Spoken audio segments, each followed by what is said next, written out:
Hello guys, this is your friend and we are back with a new fanfic. Which is What If Kid Naruto Received Kaguya's Chakra Part 2, Naruto x Kaguya. And if you enjoy this fanfic then please press the like button and subscribe to my channel for more fanfic like this and comment for next part. And now let's start the fanfic. Instead of "we think you should stop being a ninja," Kushina added in a cold voice. Kakashi nodded his head in agreement. Sasuke's smirk was replaced by anger. Sakura's beaming smile switched to disbelief. The twins didn't show any reaction.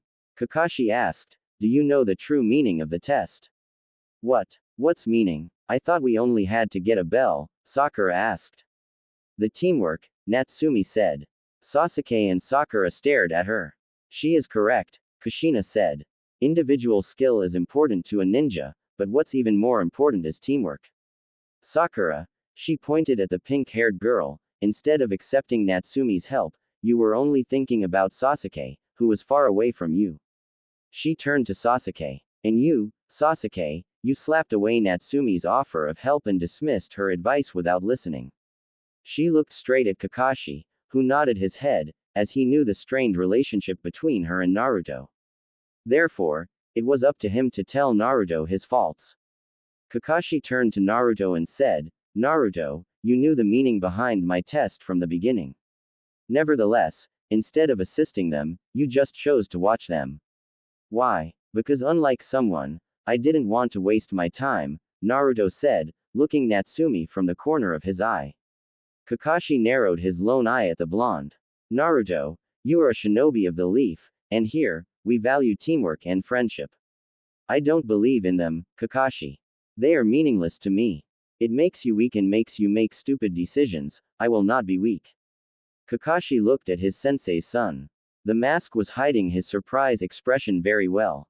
"He is colder than Sasuke. However, I already know the benefits of a team and teamwork," Naruto finished. "Nonetheless, it's good to know unlike Sasuke, he is willing to work as a team." Kakashi sighed in relief. "And Kakashi-sensei," Naruto called, catching Kakashi's attention again. "I think those are yours." Pulling out something from his pocket, he threw it at him. Kakashi quickly caught it. To his surprise, it was 3 bells. Quickly, reaching his belt, he saw his bells disappearing in a puff of smoke. "But how?" he asked Naruto. "Our teamwork." It was Natsumi who answered his question. A few minutes before, Natsumi had watched the scene before her with pure awe. She'd never seen anything like that. She knew her mother can use chakra chains, but she never saw her using it. "Wow, that's so cool. I wish I could do that." She was impressed by his display. "However, he can't do it all alone, I'll have to help him." Before she could do something, a familiar voice stopped her. "Don't do anything stupid." Natsumi turned around and came to face with another Naruto. "Naruto, do you want to pass the test?" Naruto asked, cutting her off. "Yes. Then follow my lead," Naruto had said.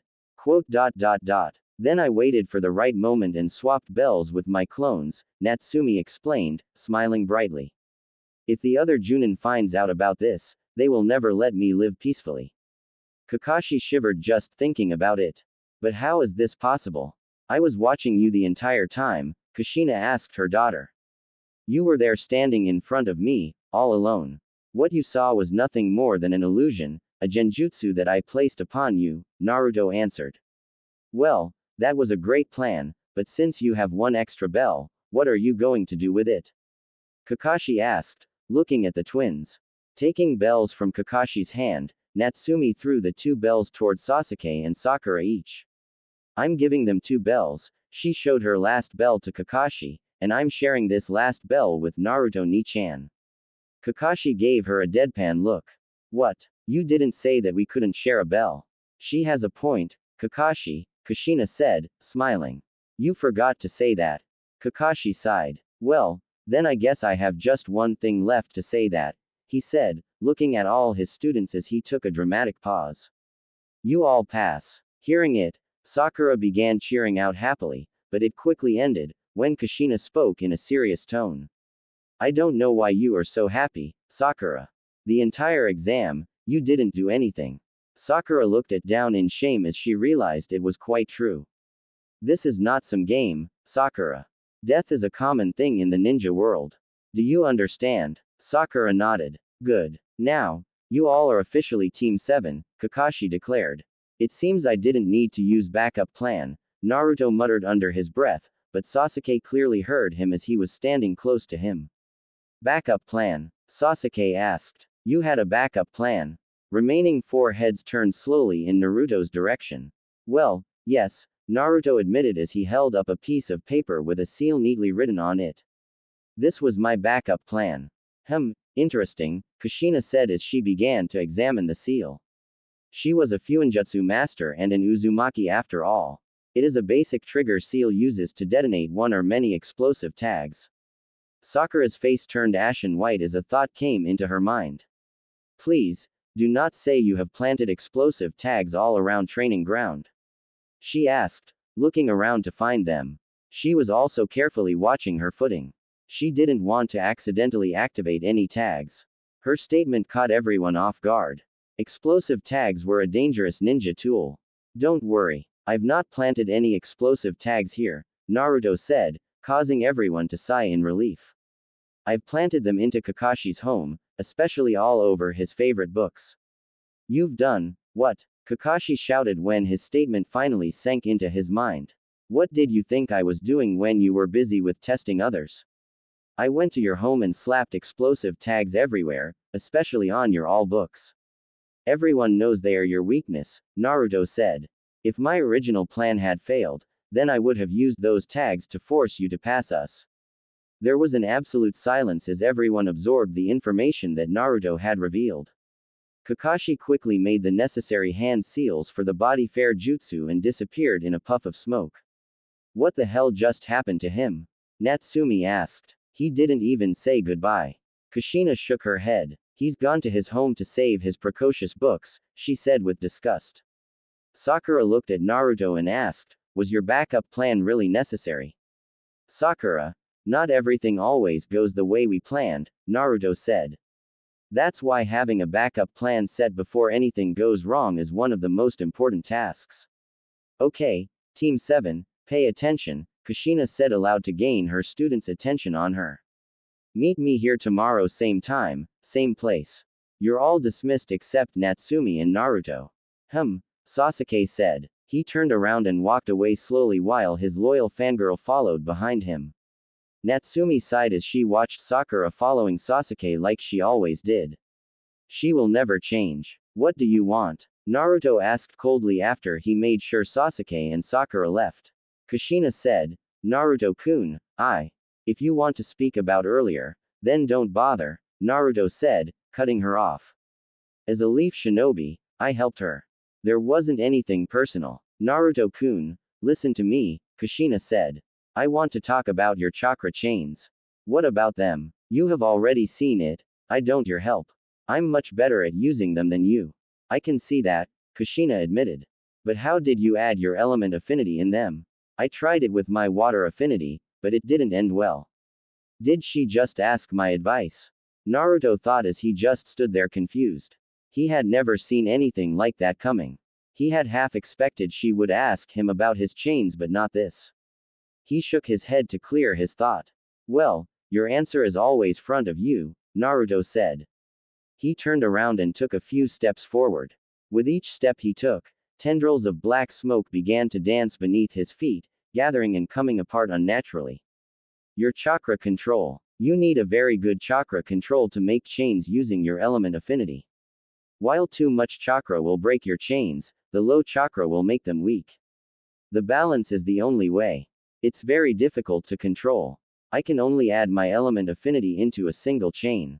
Black smoke warped around Naruto and slowly started to dissolve into the air, leaving no trace of him behind. Mom, Natsumi said. She literally had stars in her eyes. Yes, Natsumi-chan, Kushina said, staring right at her daughter. When are you going to teach me the body fair jutsu? I want to do that. She pointed at a place that had been occupied by her brother. Kushina's sweat dropped. Kids nowadays seem to focus more on flashy jutsu rather than getting the job done. The following night, together the Uzumaki family was celebrating the success of their children. It was only a little celebration, Both Minato and Kushina had brought some gifts for their children. Congratulations on being a genin, Natsumi, Minato said as he handed a small box, packed in green cloth. Natsumi unwrapped the gift and then opened the box, causing her eyes to go wide. Inside was a three-pointed kunai. You're going to teach me the flying thunder god jutsu, she shouted with joy and excitement. Minato scratched the back of his head nervously. He didn't want to burst her bubble, but it had to be undertaken. Sorry, princess, I can't teach you that jutsu yet. You do have chakra to use it many times, but don't have enough control to use it correctly. He pointed the three-pointed kunai that she was holding in her hand. It is just a little extra insurance. Only to use it in case of an emergency. Natsumi nodded, placing her father's kunai safely into the weapon pouch. She moved and gave Minato a hug. Thanks even though it's lame, she said, murmuring the last part under her breath. She released her father from the hug and looked straight at him with a hopeful expression. Hey, Dad, can you teach me the body fair jutsu? She asked. Maybe, Minato said. What's wrong with kids these days? They prefer flashy jutsu over basics, he thought. This one is from me, Kushina said, giving her gift to her. It was long and wrapped in a red cloth. Please, tell me, it isn't a demon wind shuriken? Natsumi asked after examining its size and length. No, my gift is not lame as Minato's, Kushina said. Minato's eye twitched in annoyance as he screamed in his mind. My gift is not lame. It's for her safety. Natsumi unwrapped Kushina's gift. Inside the long, black box laid the most beautiful ninjutsu. It had a black sheath and blood-red hilt. On the hilt was carved a mythological bird, phoenix with the Uzumaki clan swirl in between its both wings. Natsumi removed the ninjutsu from its sheath. Her eyes moved over the blade to examine its beauty. The blade was thin, and elegant-looking, razor-sharp and deadly. She traced the kanji of, will of fire, carved into the blade with her fingers. Do you like it? Kushina asked, smiling. Natsumi had lost in eyeing the beauty of the sword. Yeah, she said. She gave his sword a few practice swings to get a feel for the weapon and found ninjutsu was perfect for her hand. I love it. I knew you would love it. Thank Mom. Natsumi sheathed her sword, moved forward, and hugged her mother happily. Kushina wrapped her arms around her daughter and gave her a hug in return. I believe that you are fully ready to learn Kenjutsu, she said, releasing Natsumi from the hug. Thank you, Natsumi said, but what about Naruto Ni-chan? Don't worry, Natsumi, we also have gifts for him, Minato said, smiling. Anyway, where is he? Natsumi answered, I think he's in his room. Suddenly, they heard faint footsteps. They turned around to see Naruto. Minato smiled at his son. Naruto, I have, however, he cut himself off when he saw him carrying a backpack. Where are you going? I'm leaving your home forever, Naruto said, making his way toward the front door. What? Kushina shouted, a tear forming in the corner of her eye and slowly falling down her face. Naruto, this is your home, Minato said, trying to persuade his son. Naruto stopped in front of the door and turned slightly to look at Minato. It's your home, Hokage-sama, not mine, he said. Naruto, I forbid you from getting out of this house, Minato ordered. You can't stop me from leaving, Hokage-sama. I'm not a child you can order around any longer. Naruto answered him back. According to the village law, after wearing a headband that shows my status as a ninja, a genin is considered an adult. There's nothing you can do now. With that, Naruto exited the house, leaving his saddened family behind. Ooh. Naruto stepped out of the Uzumaki house's compound and took a deep breath, savoring the air of freedom. At last, he had been able to free himself from all watchful eyes of his family. A former family. They had been a major obstacle in his path. It was time to start formulating his master plan. The blonde boy gathered some chakra into his feet and jumped to the next rooftop. He landed there in a crouch and then started jumping from roof to roof towards his new apartment. After jumping from one roof to another for several minutes, he slowed down when he came near his new place. He took a big jump and swiftly landed on the balcony. Naruto took a few steps forward, but something stopped him. His eyes drifted over to a small, dark empty space between the two buildings. He shook his head before returning his eyes back to the door. He withdrew a key from his pocket to unlock the door. So Minato sent his pets to keep eyes on me, the boy thought as he pushed the door open and walked in. Naruto closed the door, turned a doorknob and channeled his chakra. A seal array materialized over the door, securing the whole apartment from unwanted eyes. He looked around. He had gotten everything he'd need in the small apartment. It had a small kitchen, a bathroom, and a bed. So this is your new home, one of the white Zetsu's clones said, emerging from the apartment's wooden flooring. But it's quite small, isn't it? It's not like I'm going to spend my whole life here, Naruto said, taking his backpack off from his back, and placing it on the ground. He took the black cloak out and pulled it over his head. Get ready. We're going. Naruto looked at a spot occupied by his sofa with his heterochromia eyes. A small crack formed in the space as a time-space portal opened. It got bigger and bigger in a few seconds, big enough to enter two people. Naruto stepped into the portal with the white Zetsu's clone following just behind him. Exactly half minutes after they had entered the first portal, Naruto and Zetsu's clone stepped out of the second portal.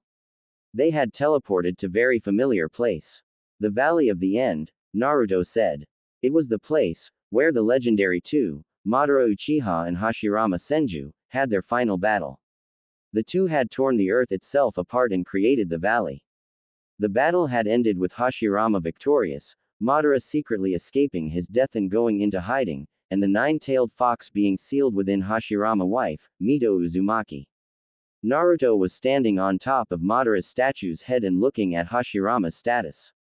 The statues of the two great shinobi had been built to memorialize that battle, with Hashirama on the side of the Land of Fire and Madara standing in opposition to symbolize his defection from the Leaf Village. Both were stood in the traditional shinobi sparring seal of confrontation, a protocol before engaging in a formal duel.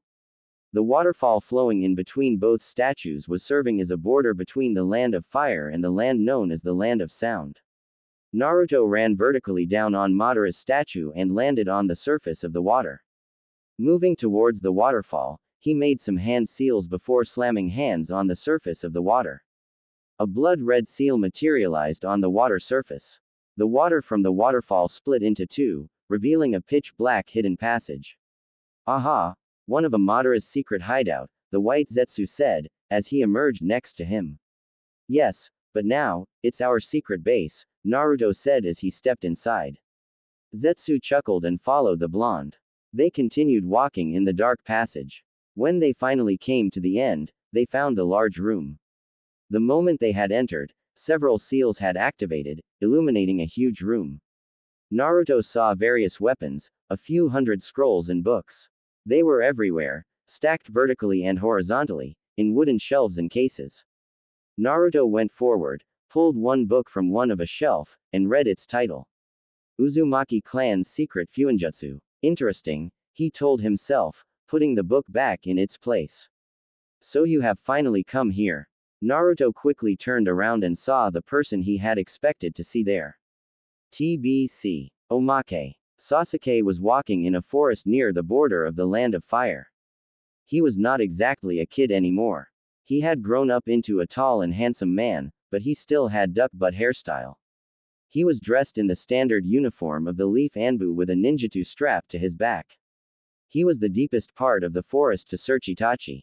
Today I'm going to destroy you, Itachi, Sasuke said as he jumped from tree to tree, searching for any sign of his brother. His Sharingan eyes narrowed when he saw a black-cloaked figure standing near a tree. Found you, Itachi. He accelerated and landed in front of his brother. Itachi. Itachi turned around and looked at Sasuke with his emotionless Sharingan eyes.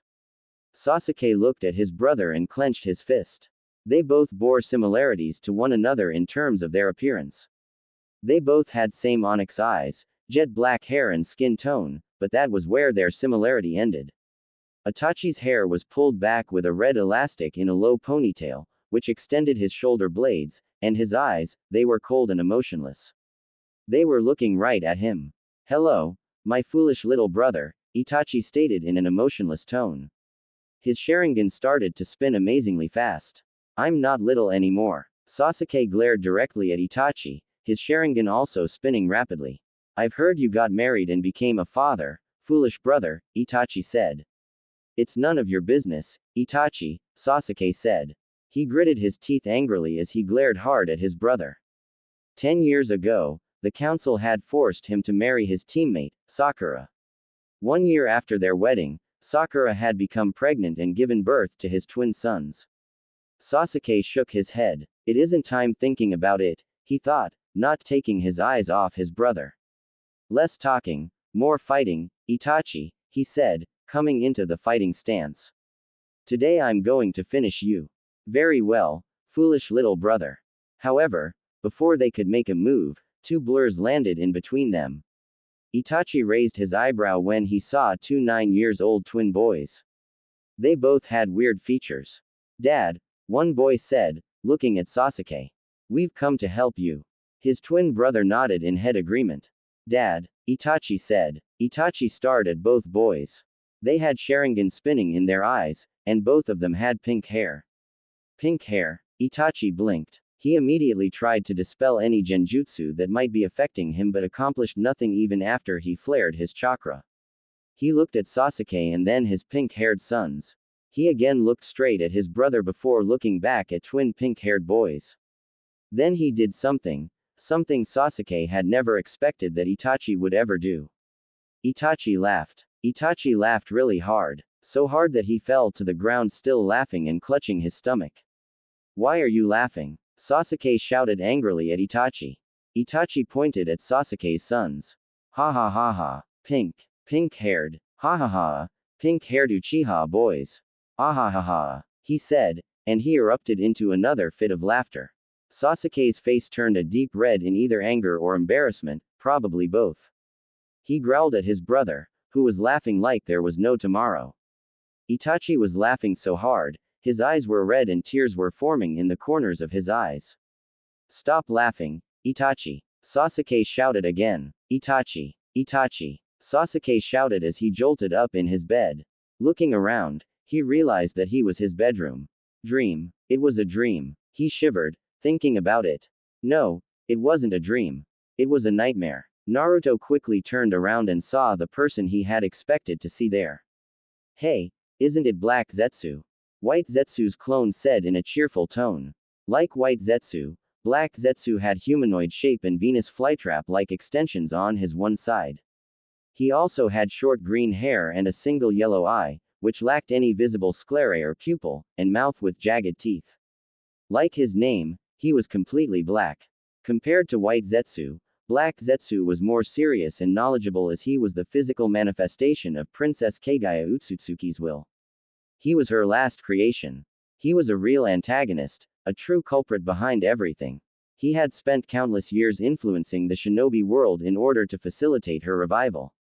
Idiot, Black Zetsu said to the clone in a deep voice, which was much different from the clone, go back to your work. Oh, well, the clone said in disappointment and he slowly sank into the ground. Where is your white half? Naruto said. As far as he knew, both Zetsu halves would rarely separate themselves from each other. On the mission that Pain Nagato has given us. Naruto nodded. He walked toward a stone chair and sat down on it with his arms crossed, one leg placed over other. Why did you want to see me here? He asked. Black Zetsu sank into the ground and came out with a scroll in its hand. To give you this. He threw the scroll at Naruto. Naruto caught the scroll successfully. What is it? He examined the scroll. It was just a little scroll engraved with a familiar red swirl. The Uzumaki swirl. He looked up at Black Zetsu as he waited for him to say something, but he stayed quiet, so he asked again, what is in the scroll, Zetsu? Probably something you would like. Naruto raised his eyebrow at it but opened the scroll. His eyes widened when he read the first few lines that had written in the scroll, and widened even further when he finished reading the scroll. He stared at smirking Black Zetsu with his eyes wide open. He asked, where did you get this information? The smirk on Black Zetsu's face widened further. I've been here since the beginning of shinobi time, he said. I know more about the shinobi world than almost any other individual. If this is true then I want it, Naruto said as he rolled up the scroll. Send some White Zetsu's clones to find its exact location. Why aren't you going there personally? Zetsu's clones can mimic anyone they have been in contact with, right down to their chakra. One clone can easily take your place till you come back. My teleportation has some limitations. It hasn't reached mom's level yet. If I overuse it, I won't be able to use it until my Rinne Sharingan has fully recharged, a process which takes a considerable amount of time, Naruto said. Also, Minato is monitoring me closely. We can't take that man lightly. After all, he's a leader of the most powerful shinobi village for nothing. So we'll wait for the right time, and I am sure we'll get it soon, very soon. Black Zetsu had seen the fight between Minato and Toby. The fourth had wrecked the boy twice after figuring out the weakness in his space-time technique. Minato was truly a genius. He nodded his head. Yes, we can't underestimate that man. Anyway, tell me, Black Zetsu. How is your pet project? How is Akatsuki? Naruto asked, resting his chin on a fist. Have they started to capture tailed beasts yet? No, not yet. They are currently collecting funds for the organization. Interesting, Naruto said as his eyes shifted into unique dujutsu. Mind telling me everything about them? Black Zetsu told him everything. He didn't leave any tiny details. He even gave him information about every member with his or her powers and weakness. After getting all information from Black Zetsu, Naruto went into deep thought. Good, but let me know immediately if anything happens in the organization, he said. Black Zetsu gave him a toothful smile, showing his sharp teeth. Yes, I'll keep in touch. After becoming an official team, both Kakashi and Kushina started Team 7's training with basic chakra control exercises like tree climbing and water walking, something every newly made genin should know how to do before moving toward more advanced stuff. Naruto had already known them before even becoming a genin, and Sakura had a stunning natural talent for chakra control, so those exercises were easy to them. It could not say the same about Natsumi and Sasuke. It took them more than 2 weeks to reach a decent level because of their naturally large chakra reverse. When all students completed basics, Kakashi and Kushina moved on some advanced stuff, teamwork exercises, and improving their students' individual skills. During the training sections with the team, Kushina had even managed to break fangirl inside of Sakura some degree, forcing the pink-haired girl to take her shinobi career seriously. The pink-haired girl had improved greatly after that, but much to Kushina's irritation, her obsession over Sasuke hadn't changed much. When Team 7 reached the level where both sensei wanted them to be, Kakashi and Kushina introduced their genin to the horror of D-rank missions, lowest classification missions. Those missions were usually assigned to genin team and weren't actual missions that posed almost no risk to the ninja's life. They dealt with tasks as simple as finding missing pets and weeding a garden. This frustrated all genins. The most of them would prefer to practice his or her own ninja skills rather than doing those stupid missions. They were no more than chores. It was just like any other day. Team 7 was waiting for their sensei and teammate to show up at the bridge that had become their usual meeting spot since they had become an official team. Sasuke was leaning against the bridge railing while trying to stand as far away as possible from Sakura, who was trying to get closer to him. Even though she had become less fangirl of him, she was still annoying to him. The third member of their team, Natsumi, was watching the river that was flowing gracefully under the bridge. She was thinking about a way to convince her twin, who had yet to show up, to come back to the home. Suddenly, dark smoke filled the half-bridge. Most surprising things was no one seemed to care about it. It gathered around a specific spot on the bridge, forming into a hooded figure. It was Naruto. Right after him, both Kushina and Kakashi showed up with a puff of smoke. Yo! Kakashi greeted in his usual manner. Hello, students, Kushina said, smiled. Today, we are going on a special D-rank mission. There is nothing special about D-rank missions. They all are just a bunch of chores, Naruto muttered under his breath. Except you, Naruto, Kakashi said, causing the blonde boy to look at him with a raised eyebrow. Minato-sensei wants to meet you. Much better than this chore, Naruto thought, and he dispersed into the air in the form of black smoke. Why does Hokage-sama want to meet him? Sakura asked, looking at Kakashi. Sasuke and Natsumi turned their heads toward him, as they also wanted to know about it. In his usual lazy manner, Kakashi skillfully dodged that question. Nothing special. Ooh. Naruto appeared outside the Hokage office and went in when he got permissions to enter. He saw current Hokage and former Hokage sitting with their two advisors. Welcome, Naruto-kun, Hiruzen greeted as soon as he saw the blonde boy. Naruto gave him a nod before he looked directly into Minato's eyes. What can I do for you, Hokage-sama? He asked. It's about your special talent, Koharu said, as she quickly came to the point. Naruto turned his head right where Koharu was sitting next to Homura. Which one? Adjusting his glasses, Homura answered, your wood release. What about it? Naruto asked. Naruto didn't like those two. They had a bad habit of poking their noses into someone else. Yamato, former Hokage called, and a man with short brown hair and black, almond-shaped eyes entered the office. Naruto turned his head to watch the man. He wore a variation of the standard attire of a leaf nin with a flak jacket. In addition to that, he had a Hapuri-style forehead protector that framed his face, similar to that of Tobirama Senju. Naruto recognized the man. He was a prior root Anbu codename Kino. Naruto, meet Yamato, Hiruzen said. He is your new teacher. He can also use wood release like you. So they gave him another code name, Naruto thought while eyeing the man carefully who was doing the same as him. So you are the lone survivor of Snake Sanin's experiment on the first Hokage's DNA, he said, shocking everyone in the office. How did you know about this?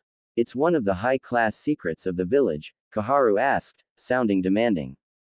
Naruto scoffed. Ask your current Hokage who has a tendency to leave important documents on his study table. Everyone turned to Minato. The fourth's cheeks had turned red with embarrassment. Sorry. Just how many secrets you know? Homura asked, turning back to Naruto. Not too many, Naruto answered, but inside, he was thinking about something else. Ha! I know every deepest and darkest secret of Hidden Leaf Village, you old fools. Hiruzen sighed before looking at his successor's son again. Keep them secret, he said. Naruto nodded. I will keep them secret until a certain time.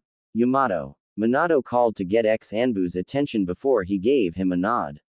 Yamato gave a deep bow before he grabbed Naruto's shoulder and they disappeared in a swirling of leaves.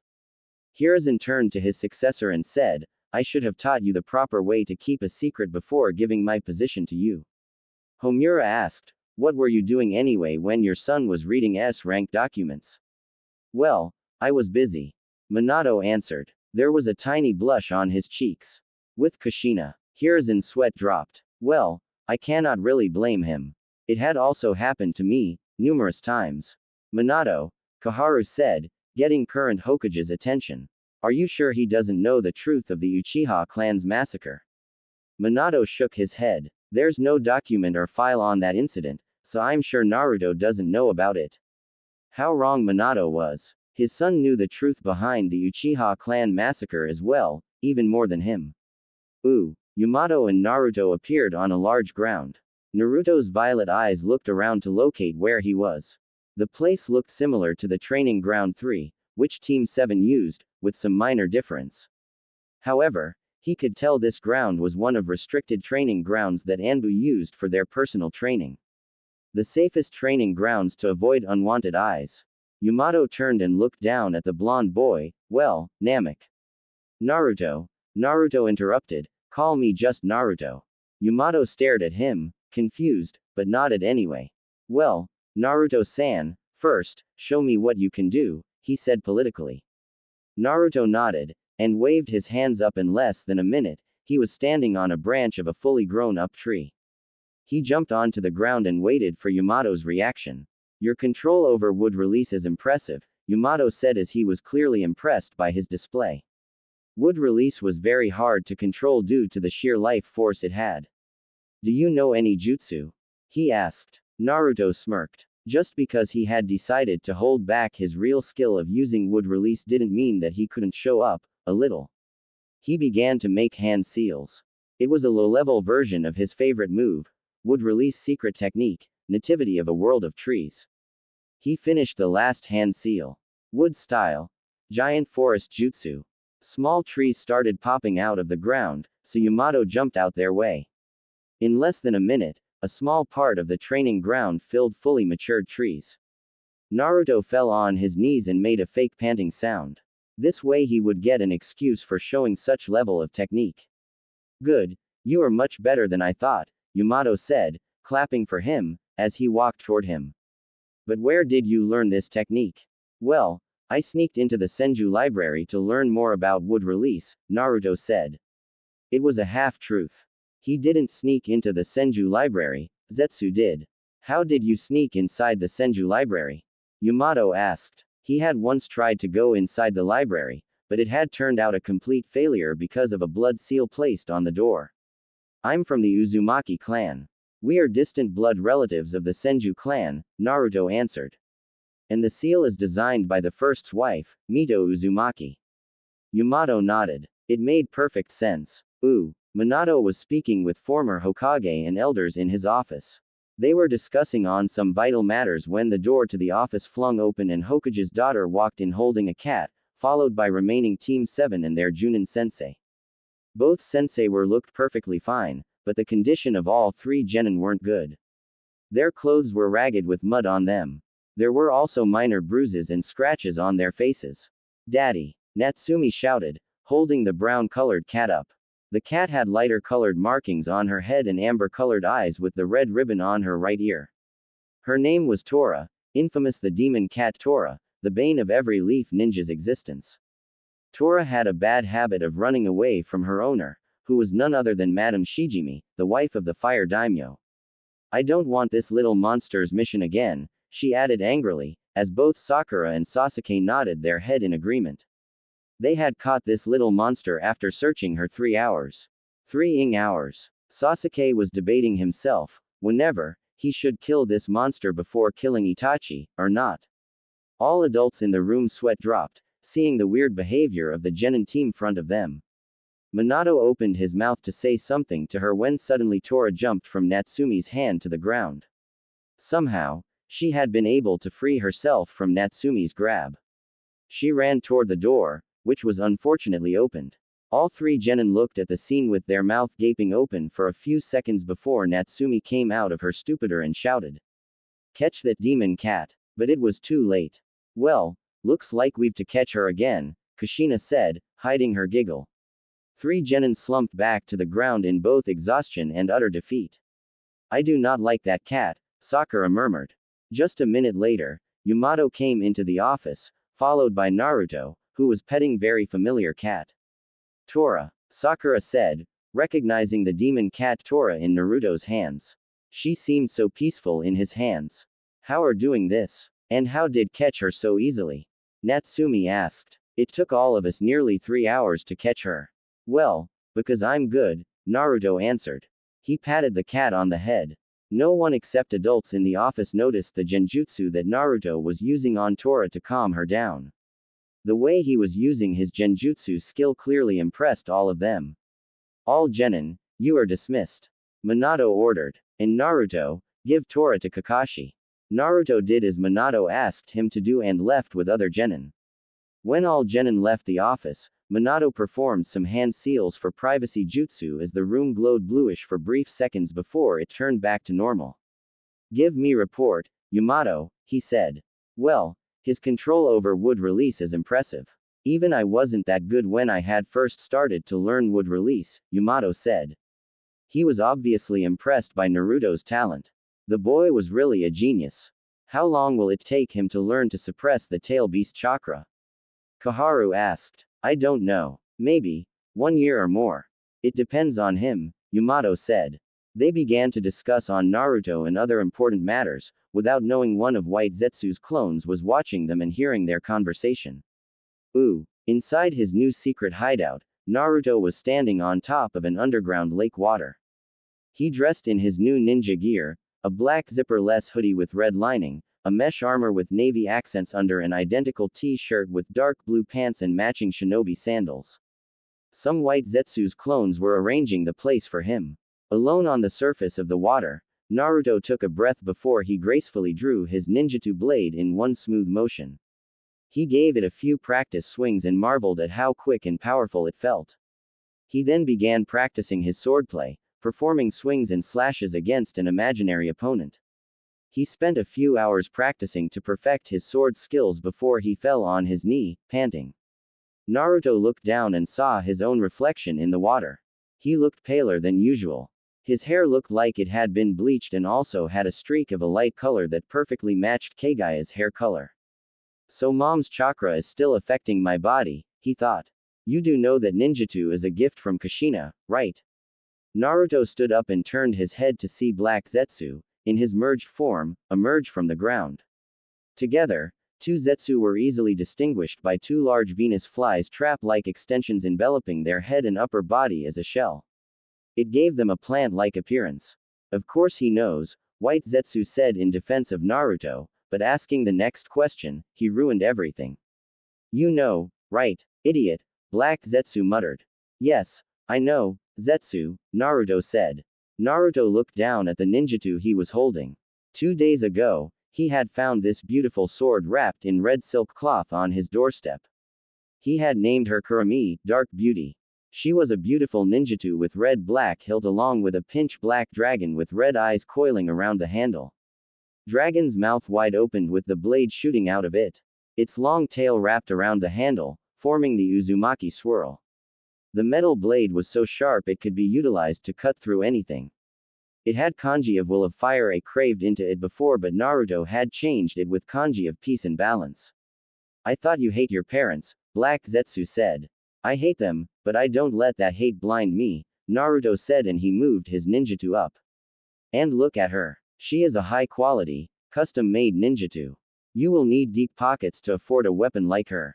You and we both know, I don't have that much money. Naruto walked toward the ground where White Zetsu's clones were arranging the place for him.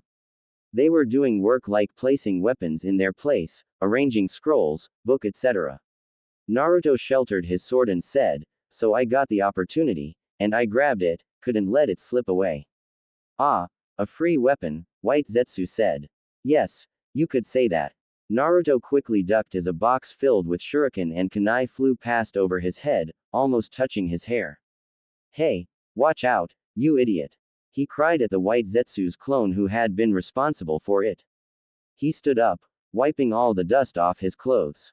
Sorry, it slipped out of my hand, the clone apologized. He quickly sank into the ground and appeared next to the box. Naruto disappeared and reappeared far away from those stupid clones, next to the stone chair, as he didn't want to part of another accident. He took a place on it. Did you find it, Zetsu? He asked, placing his hand under his chin. Zetsu appeared in front of him, emerging from the ground, it was just his head only. Nothing, his black half said. But my clones are searching for it, his white half informed. Good, Naruto said. Keep me updated on progress. White Zetsu nodded before saying, another thing, I think, you should know. Hidden Leaf is hosting Chunin exams this year, Black Zetsu added. And we've heard rumors that Cloud and Stone even Mist are sending their candidates for exams. The Chunin exams, interesting, Naruto said as he went into deep thought. Ooh, what's the distance of the target? Kushina asked through earphones that she had given to her students. 5 meters, I'm ready anytime, Sasuke said. Same here, Sakura and Natsumi replied both at the same time. Me too, Kakashi said, giggled while reading his orange book. It was only chance to read his favorite book series without making Kushina angry. Whatever, Naruto replied last. The Team 7 had been assigned the Catch Tora mission, again. They were continuously doing D-rank missions from past 2 weeks. All missions were nothing but chores, something civilians were too lazy to do. The Tora mission was one of the worst missions in all missions. Okay, Kushina said. Go. She gave them a signal and all of them cornered the target. Both Natsumi and Sasuke jumped into action and attempted to grab the cat. Tora tried to run away, but before she could, Naruto caught her tail and quickly placed a genjutsu on her. Got her, Naruto said. Ribbon on the left ear, are you sure this is the target, Tora? Kakashi asked without taking his eyes from the book. Yeah, I'm sure, Naruto said, patting the cat who was behaving well. Kakashi, put your book away, Kushina warned, as soon as she saw the book in his hand. Kakashi nodded fearfully. He hurriedly put his book back in his pocket as he didn't want to die. Good job, Team 7. Lost pet. Tora.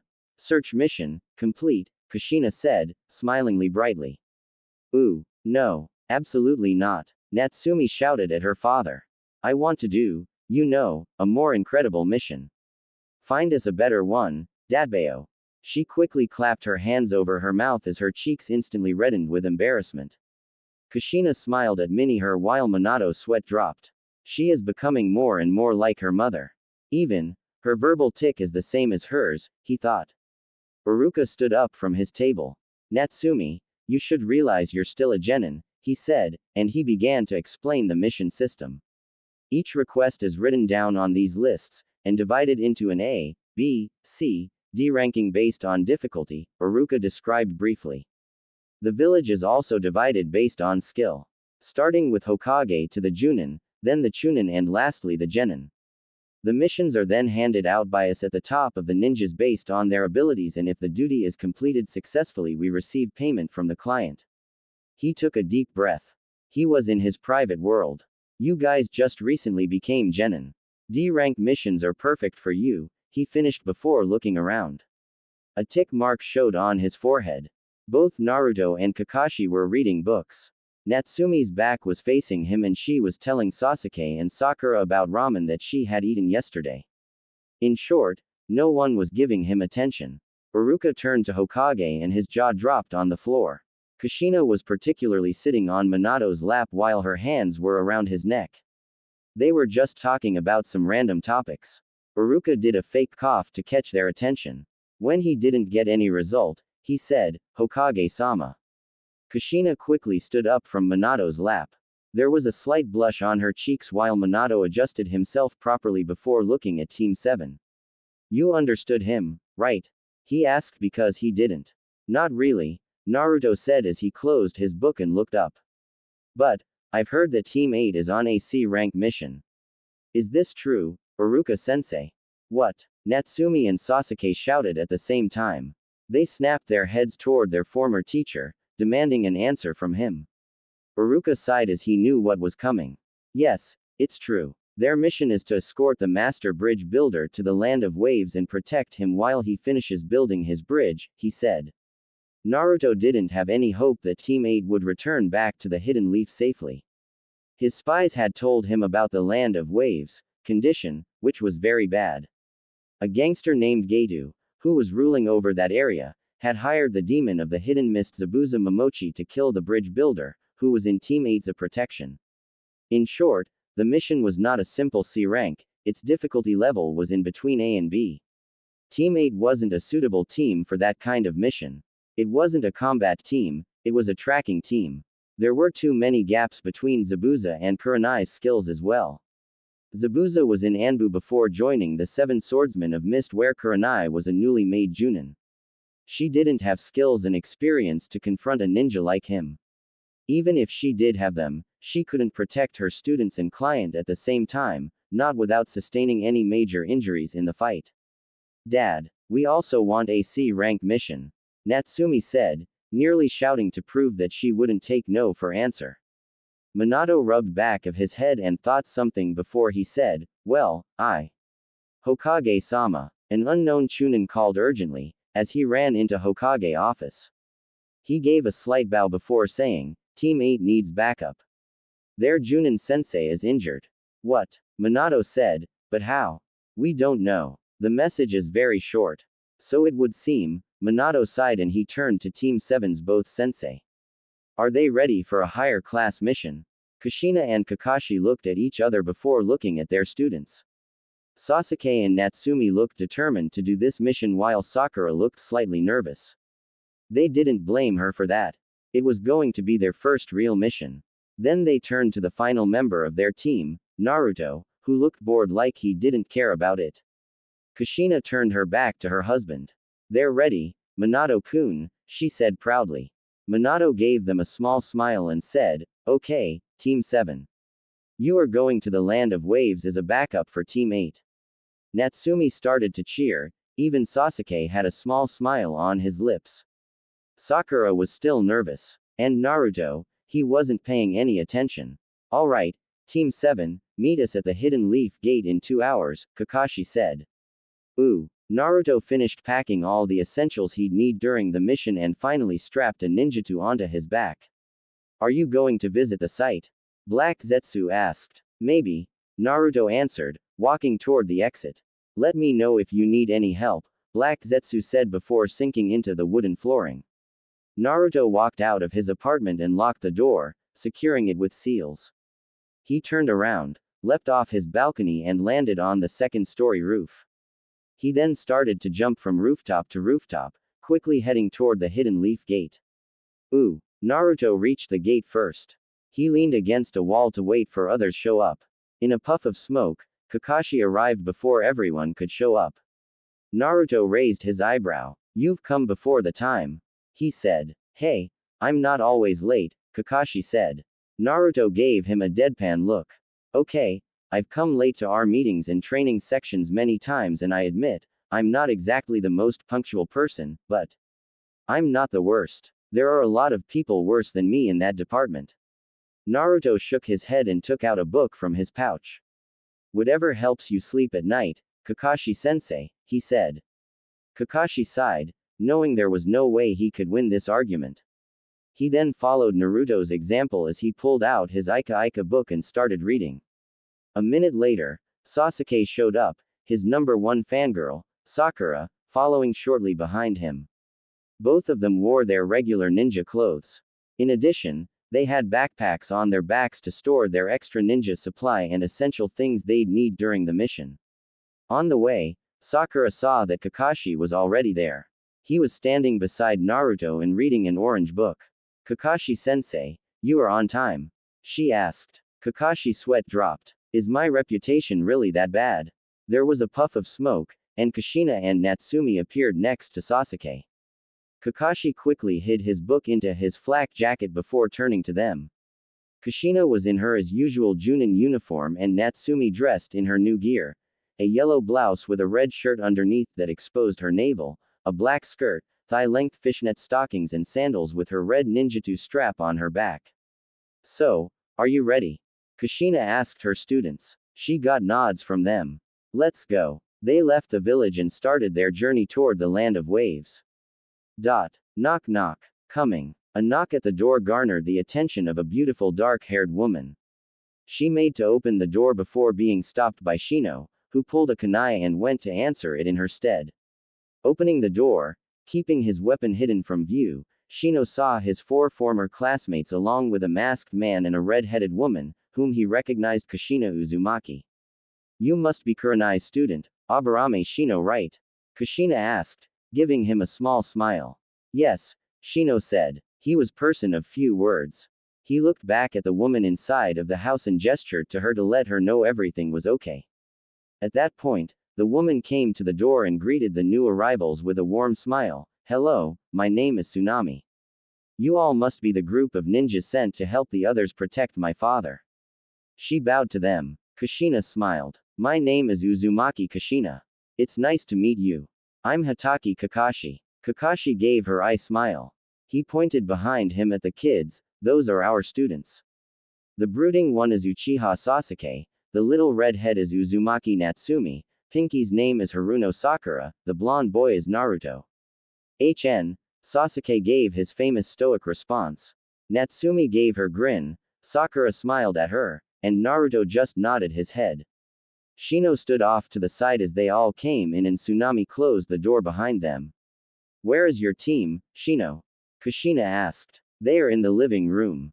When they reached in the living room, they saw remaining members of Team 8 with exception of their teacher. They all looked worse for wear. Kiba had a ripped jacket, Hinata had a small bit of blood on her arm meaning she had been hit by some small weapon, probably a Senbon needle. They hadn't noticed it before, but Shino also looked tired, probably from the chakra exhaustion. Natsumi stepped forward when she saw Hinata and give her childhood friend a small hug. Thank goodness, you're safe, Hinata, she said. I was worried about you. Sorry for making you worried, the shy girl said. She subconsciously rubbed her injured arm. Naruto's eyes caught this. He pulled out a small vial from his pocket, It contained a light purplish liquid inside, and tossed at Hinata. The Hyuga hairless caught the vial and looked at the blonde questionably. That medicine will ease your pain, he told her. Thank you, Hinata said while pocketing the medicine. Thank God, Kiba to himself as he saw the team. We really need your help. Kurenai-sensei is upstairs injured from a fight and we didn't know what to do without her. Kakashi smiled at the young man. You did everything you were supposed to do, sit in a fortified area and wait for backup, and well done on not just answering the door. He praised the team while gesturing for Naruto to go check on Kurenai. Go see if you can get her up and moving, Naruto, do what you can. Naruto nodded. Yes, Kakashi-sensei. I'll accompany you, Naruto-kun, Kushina said. Kushina smiled at Team 8 as she and Naruto walked past them up the stairs. On the way, they ran into an old man. They recognized him, Tazuna, the master bridge builder. They had seen his picture in the file. He had gray hair, a large beard and dark eyes. He wore a sleeveless versus neck shirt with an obi, pants. The bridge builder was drunk. He took a sip of the sake. His eyes fell upon Kushina. A perverted grin appeared on his wrinkled face. Kushina noticed that as she gave him a death glare, making the old man nearly piss his pant. He quickly moved away from her with fear in his eyes. Idiot, Naruto thought as he and Kushina walked into the room. Kurenai was laying down asleep, but her dress was ripped in the stomach and they could see clearly that there was a rather deep cut on the abdomen that wasn't healing right. Naruto quickly placed some seals on her body. What are those seals for? Kushina asked, pointing at the seals that were blinking in a purple light.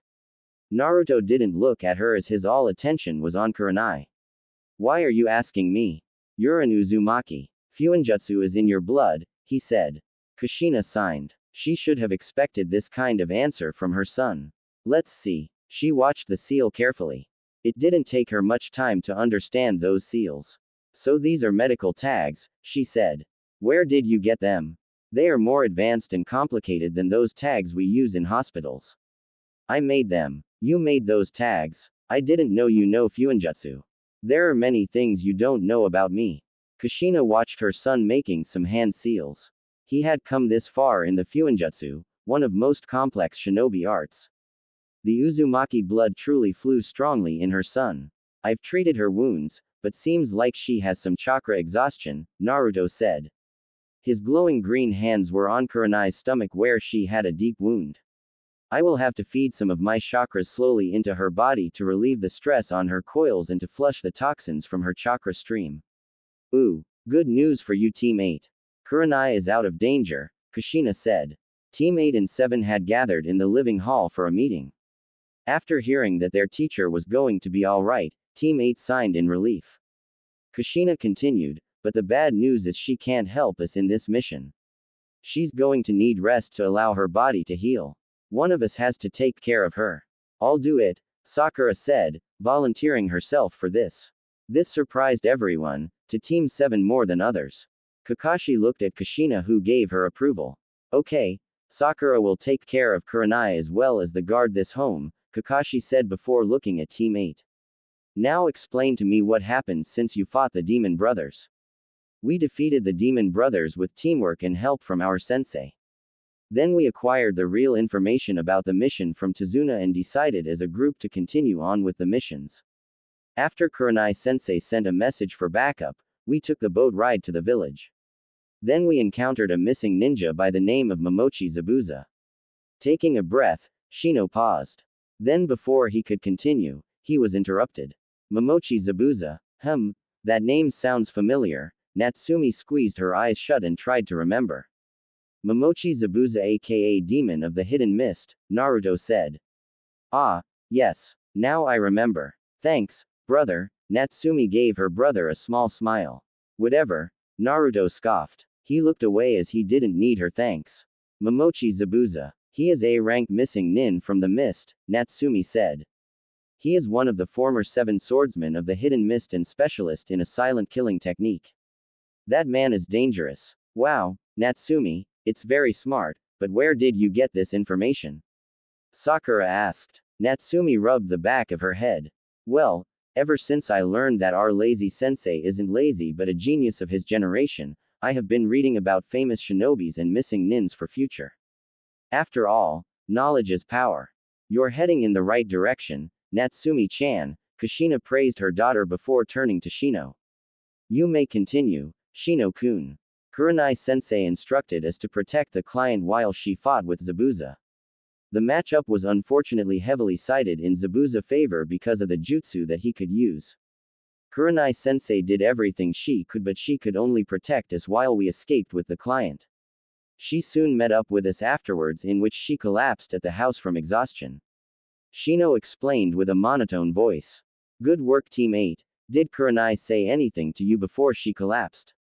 Kakashi asked. Oh, she did mention that Kiri Hunter Nin took Zabuza's dead body, Kiba remembered.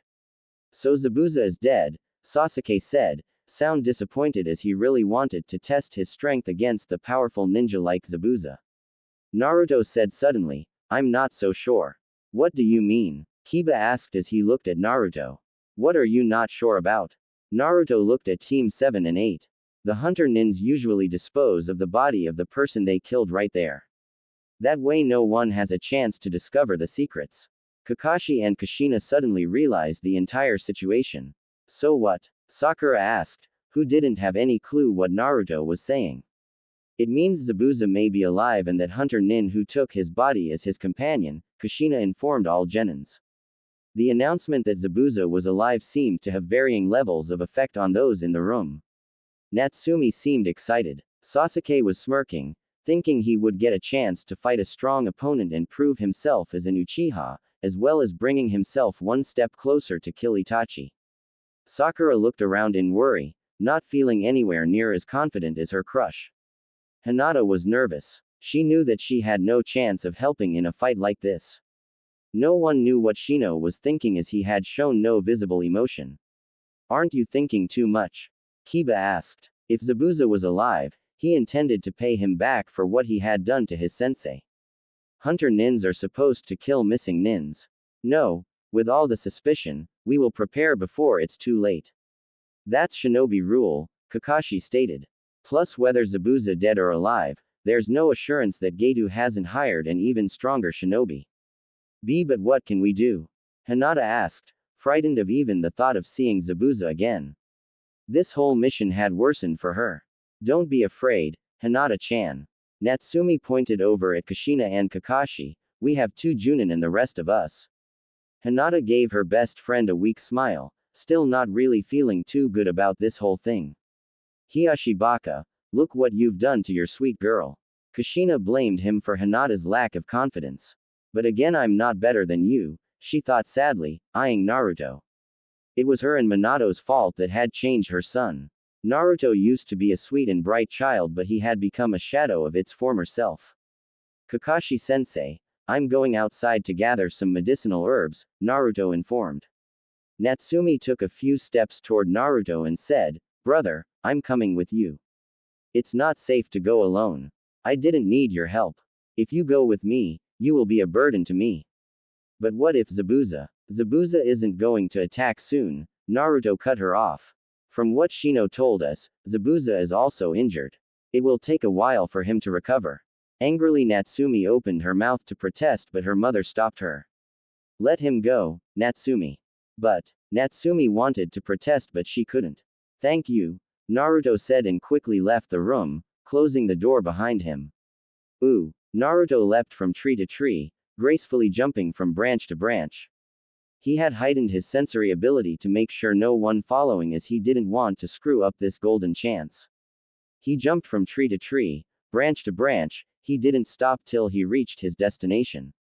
When he saw a clearing, he pumped chakra to his legs before jumping high into the air and landed on the green ground silently. Zetsu, have you found the entrance? Naruto said. He took a few steps forward before moved his head to the right. He saw Zetsu emerge slowly from the grassy ground. Yes, we've found it, White Zetsu started. The Black Zetsu completed, but it's protected by a strong barrier. I'll handle that barrier, Naruto said, removing the gloves he wore. Now, get ready for the switch. I require a White Zetsu's clone for this process. A White Zetsu clone emerged from the ground near Naruto. Hi, he said as he waved at Naruto. Naruto bit his right thumb and started to make some hand seals. Is it going to hurt? The clone asked, nervously. I don't know, Naruto said, completing the last hand seal. Let's find out, shall we? He thrust his right hand into the clone's chest. A small seal array materialized on the clone's body. It doesn't hurt, the clone said before a ripple formed on his skin. The ripples had started from his chest before spreading all over his body. Good to know, Naruto said, removing the hand from the clone chest. Naruto watched the clone's body begin to melt. First, he thought his experiment failed, then something unexpected happened. The clone's body started to take a shape, his skin and hair started to gain colors, clothing began to form on his body.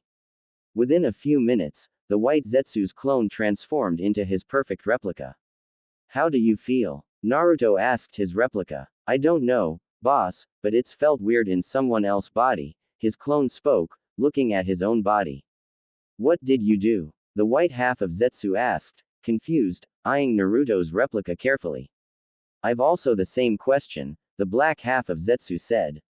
He was also confused as his white half. White Zetsu and his clones are particularly part of a tree, so I used your clone to make the body of my wood clone. This technique is a fusion of wood clone technique and fuinjutsu, Naruto explained. But tell you the truth, I wasn't even sure this was going to work.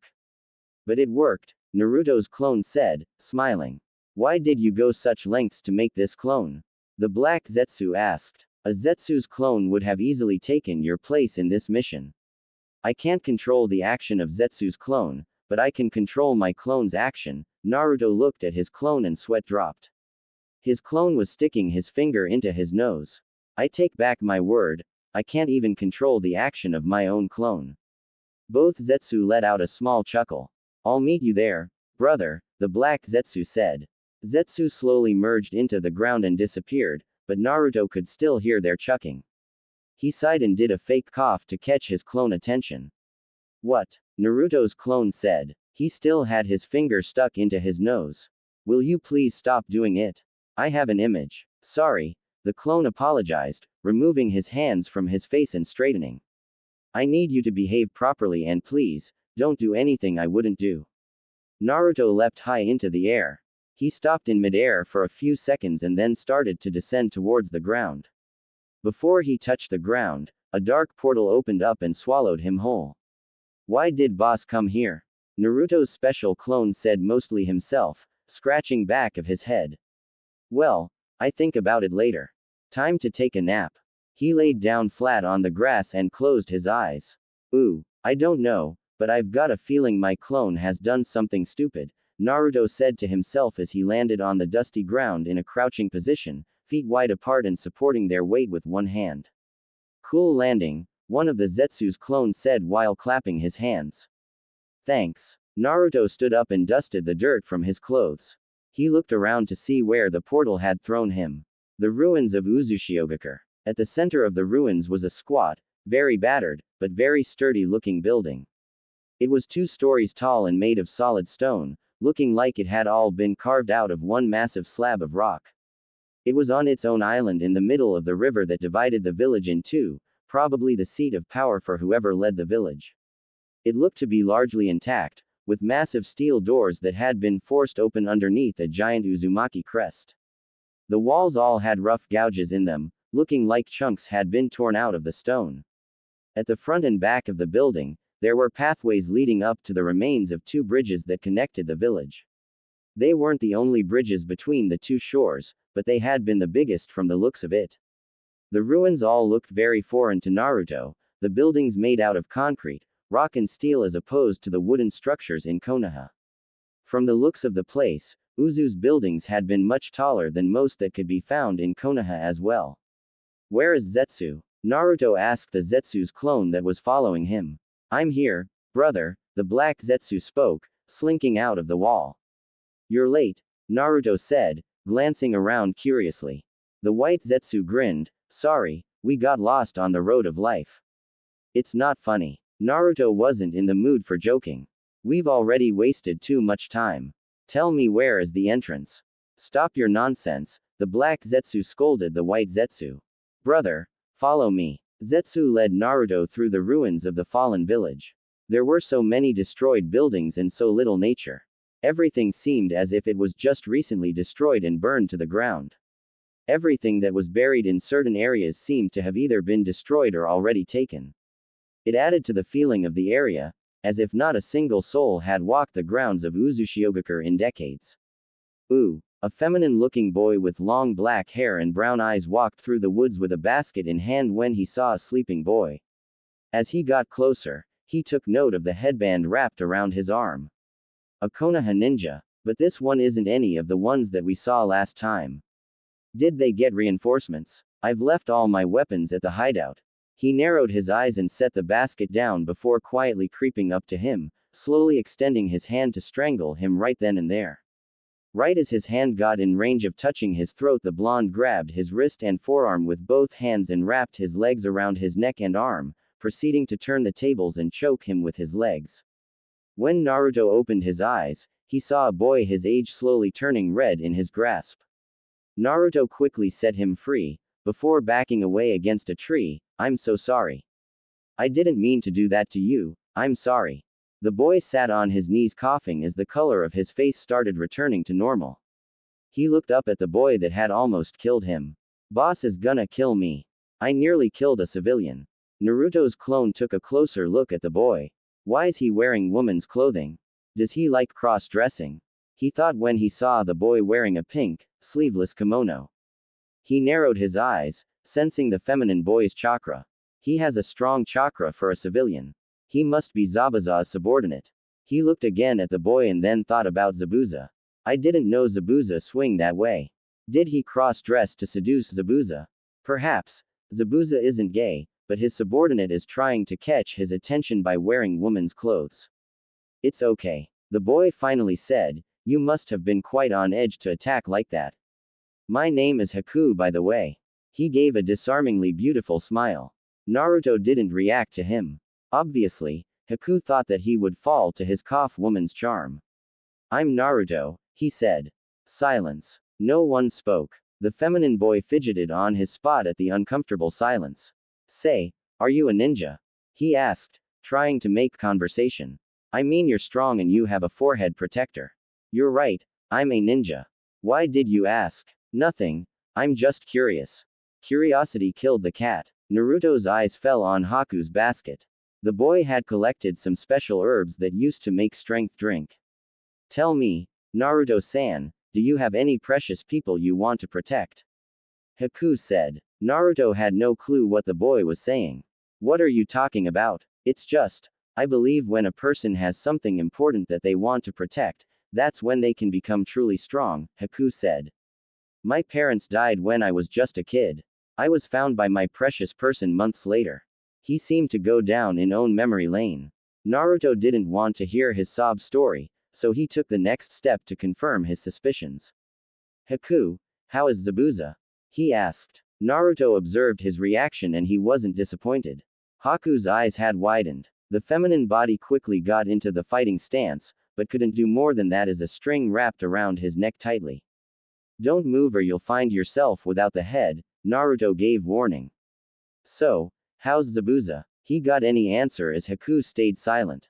Don't want to give information to your enemy, huh? The blonde genin tightened his string hold, causing Haku's neck to bleed. Go to hell. You know, last time, the person who said the same thing to me died. So if you don't want to die horribly, tell me. It's not like you'll lose something in the process. I'll even let you go. I'm in a pretty good mood today. Don't ruin it. I will never betray, Zabuza-sama. Kill me. I won't tell you. Your loyalty is admirable. Haku knew a swift move from the blonde genin and he would die. But there was way. Concentrating on his bloodline, he formed an ice using the water around him and froze the string. He hit the frozen string, effectively destroying it. Wasting no time, he formed an ice mirror and stepped inside. Naruto raised his eyebrow as he watched the mirror dissolve into water and drop to the soil the ice release. So he's a member of Yuki clan. That's interesting. Ooh, I told you, Mom, I should have gone with him, Natsumi argued with her mother. She was clearly worried about her father. 4 hours had passed, there was still no sign of him. Nat, Kushina cut off by a loud noise. The front door had flung open. There stood Naruto with 4 fish in hands. I brought our dinner, Naruto said, walking in. He offered his fish to Tsunami, who gladly accepted. Kakashi looked up from his orange book. You're late, Naruto. Sorry, I was lost on the road of life. Then I ran into one of Zabuza's accomplices and had to fight him to come here, Naruto said with straight face. Everyone's sweat dropped at his unbelievable answer, except the Team 8, who hadn't known Kakashi very well, looked at Naruto in disbelief. Naruto, I'm so proud of you, coming up with such an awesome excuse. I now feel like my time being this team sensei has truly borne fruit, Kakashi gave an eye smile. He yelped when Kushina slapped him upside the head. It's not the excuse, it's true. The clone screamed in his mind, realizing no one was believing him. I lost in the forest and fought with Haku, who is working with Zabuza. Ooh, I don't know why, but I really want to kill my clone now, Naruto muttered while following Zetsu. How far away is that place from here? We'll reach there in about 10 minutes, the black Zetsu said. You said the same thing 15 minutes ago, Naruto said. When the group finally arrived at their destination, the sun had disappeared completely under the horizon, the only sources of light being the stars and the green glow of thousands of fireflies flitting throughout the ruins.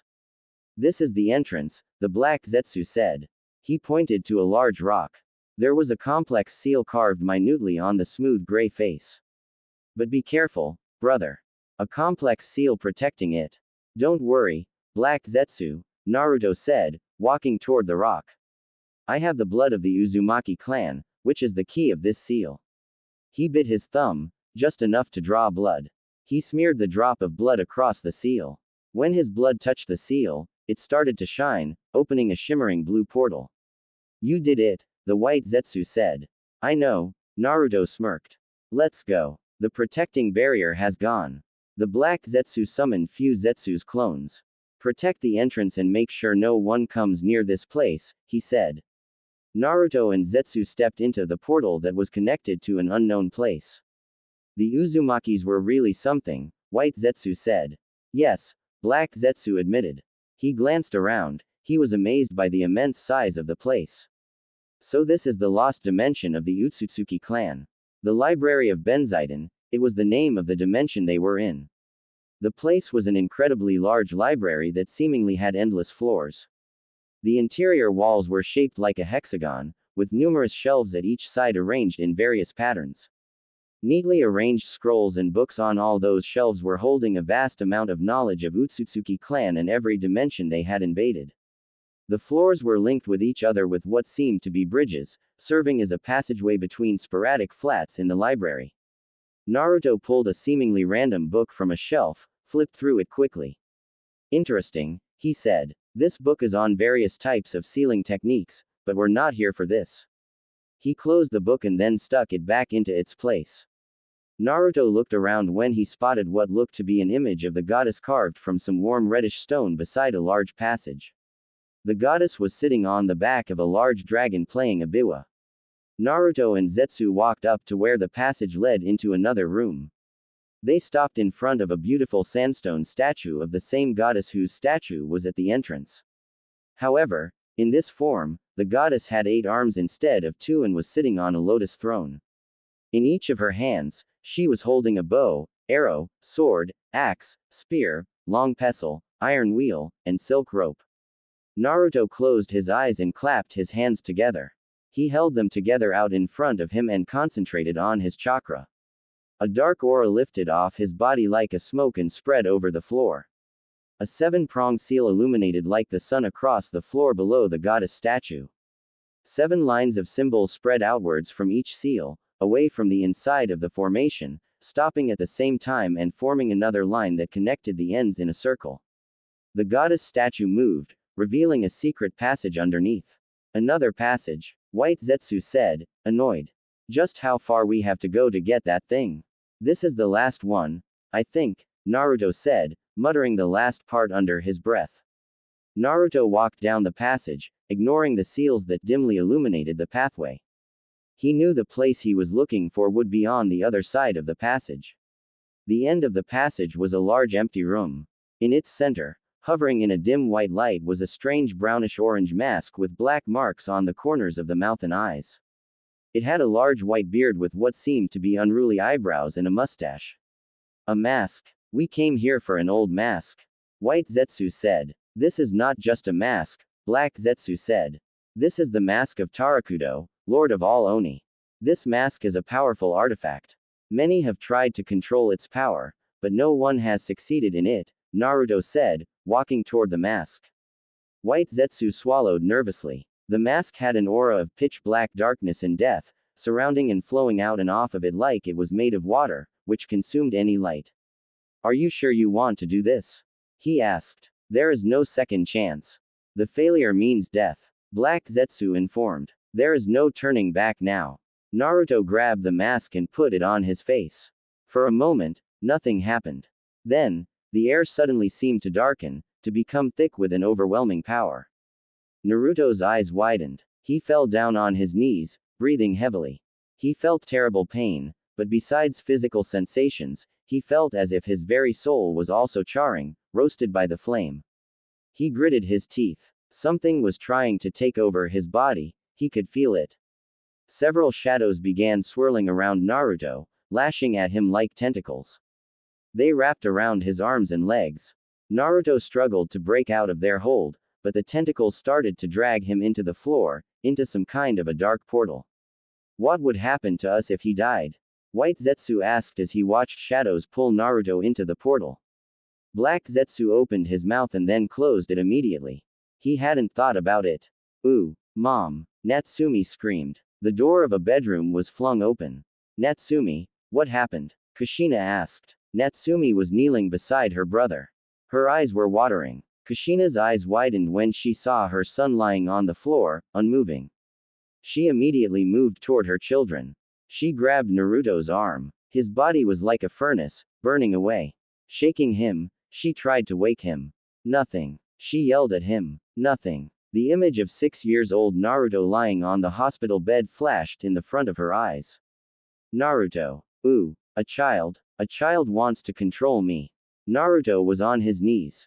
His violet eyes were glaring at the large, brownish-orange floating head with green-yellowish eyes. Around them was an empty black void filled with an eerie mist-like sky.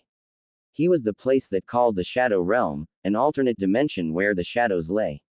Naruto got up and threw a punch, but it just passed right through the floating head. The Lord of all Oni laughed. Naruto screamed when a charge of electricity racked his body. A physical power is useless against a spirit like me. Give up. I promise I'll make your death less painful. Naruto groaned, but began to move, trying to find someplace to put his hands and feet to try and stand up.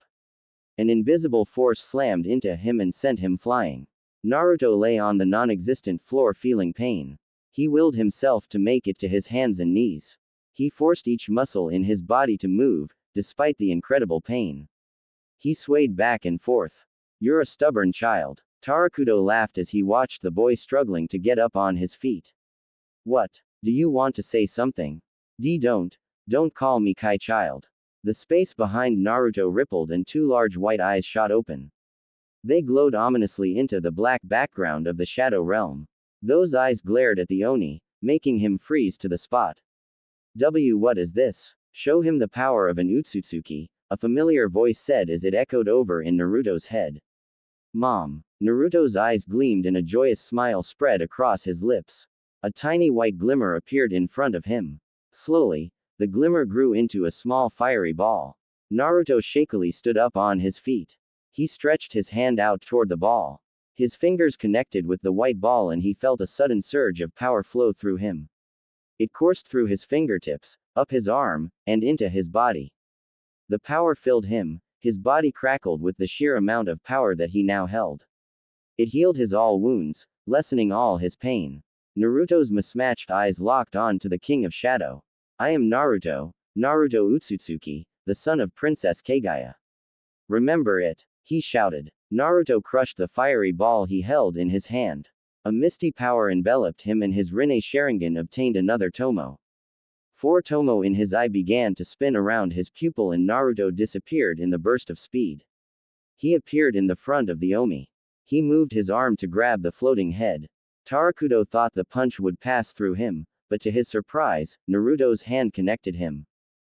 How? Don't underestimate Rinne Sharingan, it has a power of beyond life and death. The Oni felt his power being pulled out of him. What are you doing? You don't need to know, Naruto said. The Lord of all Oni began to break down. Cracks formed all around his skin. Tarakudo let out a scream before bursting into several particles. The particles moved, swirling around Naruto. They concentrated on his forehead and absorbed in his body, giving him a black diamond-shaped mark the forehead. I feel different, Naruto said mostly himself. Shadows were flocking around his body, moving like they had their own mind. I think I can control them. Naruto waved his hand and shadows moved away from him. He stretched his arm forward. Coping his hand's movement, shadows conjuncted a giant hand of shadow that followed his hand movement. Ooh, Naruto got up. When he opened his eyes, he saw the Hyuga heiress kneeling beside her injured teacher. Do you want anything, Naruto-san? She asked. She peeled off Kurenai's stained bandages and cleaned up her wound with alcohol. She wrapped new bandages around the wound. I think her name is Hinata, Naruto's clone thought. No, thank you, he said. He got to his feet and did some stretching exercises. Naruto-san, Hinata said to get Naruto's attention. You were unconscious for nearly 3 days. What? Naruto said, snapping his head toward the Hyuga. He looked at her face. Just what happened to you, boss? I felt like someone had shredded off my connection with you. He asked Hinata. Where are the others? They are guarding the bridge. Naruto about asked another question when he heard a scream. Both he and Hinata immediately set off to find out why. Ooh, Inari was in the bathroom, getting cleaned up when he heard his mother scream. He raced down the hall and burst into the kitchen. Inari, no, run, Tsunami shouted. Should we take him, too? Waraji asked Zori. We only need one hostage, Zori responded. I guess I can kill him, then. I've been wanting to cut something all morning. Waraji drew his sword. Inari was paralyzed by fear. Even as the words of Kaiza drifted through his head, about protecting what's important, all Inari knew was that he was scared, about to die, and couldn't save his mother. Wait, Tsunami barked out the single word sharply. Don't you dare touch my son. If you do, I'll bite my own tongue off and drown in my blood. Then what will you do for a live hostage? Zori and Waraji exchanged glances, debating whether she was serious or not. They couldn't take the chance. Both sheathed their swords. You got lucky, kid, your mom saved you, Zori commented as he and Waraji tied Tsunami up. They forced her to walk, leaving Inari alone. He began to sob, thinking of all that had happened. Kaiza's words caused Inari to stop crying. For the first time, he put his own life on the back burner. With his fists clenched, he ran outside. Mommy, he shouted, before running blindly toward the 2 samurai. The 2 samurai grinned at each other and drew their swords. It wasn't every day they got someone so willing to die. Their blades flashed down and cut Inari in 2. But Inari was gone, a log. Turning quickly, the 2 samurais saw that their hostage was also gone, replaced by a log. Naruto put down Inari and Tsunami. Hinata, take care Tsunami and Inari. I will handle them, he said, drawing his sword. Waraji began saying in a mocking tone, what AR? You talk too much, Naruto said. His sword had been buried in Waraji's chest, piercing his heart. Naruto pulled back his sword and the dead body fell on the floor. Zori took a few steps back, fear quickly rushing throughout his body before he met the same fate. Hinata, clean up this mess. I'm going to go help others, the rest here is up to you, okay? With that, Naruto zipped away to catch up others. Wait. Hinata was too late to stop him. She looked at the dead bodies and shivered, knowing she would remember all of this for as long as she lived. What am I going to do with them? Ooh, the real Naruto levitated up from a shadow portal and landed in silence. Brother, we really thought we'd lost you, Black Zetsu said. Naruto walked toward Zetsu as he said, have faith in me. I'm not going to die without fulfilling our goal. So, what did you get? White Zetsu asked. More than I could have ever imagined, Naruto replied, and he motioned with his hand. A dozen shadows came out of every dark corner of the room and stopped in the circle around Naruto. All shadows distorted before taking shapes of tall men wearing black ninja suits with dark red and blue accents that covered most of their bodies and faces. All men inclined their heads silently with a slight bow toward Naruto. Okay, what are they? White Zetsu asked. Both Zetsu looked at new arrivals. They all had identical features like grayish-blue skin and glowing, red eyes as if they were demons or part of a demon clan. They are like tailed beasts, but instead of made of chakra, they are living forms of shadows, Naruto said. There are several types of them, but these are my favorite. Well, I can see why, Black Zetsu said. They look like ninjas. I know. Naruto smiled. I don't know if you'd be particularly interested in hearing anything about it. Your family, I mean your former family, White Zetsu immediately corrected his mistake. They and Konoha ninjas have gotten into a big trouble. What kind of a trouble are you talking about? Naruto asked. Well, Kushina had drawn her sword, but she remained like a statue, waiting for her opponent to make the first move. Her opponent was a tall muscular man with pale skin, short spiky black hair, brown eyes. He was wearing bandages like a mask over the bottom half of his face. I certainly never expected to see you of all people here, red-hot-blooded habanero, Zabuza said, shifting his sword to his left hand. Zabuza shifted his weight to his right foot and Kushina quickly lifted her own blade, parrying the strike. Zabuza's sword was massive, as tall as a full-grown man, shaped like a butcher knife. That sword's name was Kubikiribocho. Kushina blocked his strike again with her own sword, the metals clashed in a huge sound.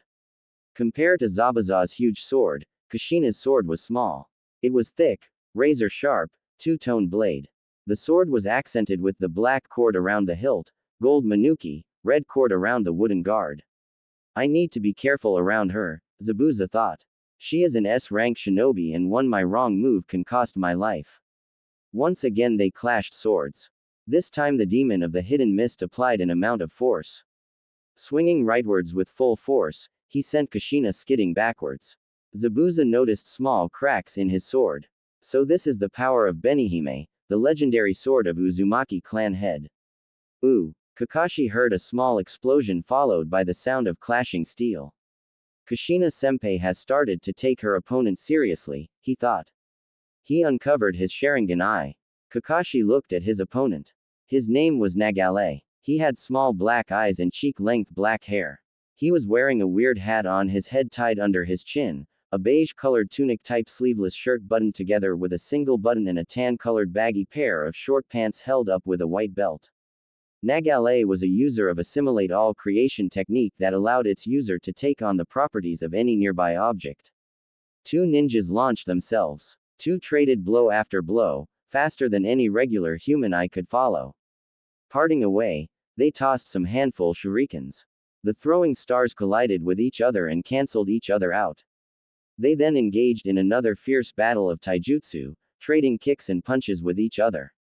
Kakashi slipped a kunai in his hand from his hidden pocket and moved to plunge the kunai down into his opponent's neck. The kunai failed to penetrate Nagale's neck as it simply bounced off his rock-hard skin. Assimilation. Rock tank. Fusing with a nearby rock, Nagale expanded into a large ball and rolled towards Kakashi with great force. It would be harder to attack him this way. Kakashi recognized technique Smiler to the Akamichi clan's human bullet tank. He knew he needed to get out of the way fast. Why is the air so cold all of a sudden? Sasuke thought to himself, not dropping his guard. He was so focused on Haku that he didn't notice the water all around him lowering into the air and hardening. Secret technique. Demonic mirroring ice crystals. All around Sasuke, mirrors made of ice cropped up. He was boxed in by the dome shape the mirrors collectively formed. What happened next was even more amazing. Haku walked up to one of the mirrors. He just kept walking right into the mirror. But even more amazing was the fact that Haku's image suddenly spread to all the mirrors. What's he planning to do with those mirrors? Sasuke wondered. He knew this was a jutsu, but it was baffling. Let me show you real speed, Haku's voice intoned. Seconds later, Senbon flew from every direction. Wind release. Breakthrough. Before any of the Senbon could hit the Uchiha, a gust of wind came and blew them away, sending them back to the fake hunter Nin. Sasuke, are you alright? Natsumi asked. You idiot. We could have attacked him from both sides. Sasuke shouted. Our best chance was to have me attack from the inside, while she attacked from the outside. And what does this idiot do? She surprises me instead of the enemy. Excuse me. You're welcome for the save. I went through hell to help you. Natsumi shot back. At that point, Haku resumed his attack, this time hitting both Natsumi and Sasuke. This led Sasuke to form a desperate plan escape by destroying the mirrors. Fire style. Fireball jutsu. Sasuke released a huge amount of fire from his mouth. But to Sasuke's exasperation, the ice didn't melt. It only scratched their targets. Then, as if to add insult to injury, the mirror rapidly repaired itself, leaving no trace of his attempt to escape. Haku's voice echoed throughout the icy prison saying, Your fire attacks can't hurt me. You can't catch me. Multiple shadow clone jutsu. Natsumi created dozen flesh and blood doubles of herself. Immediately, clones moved around her and Sasuke, forming a ring of the protective wall.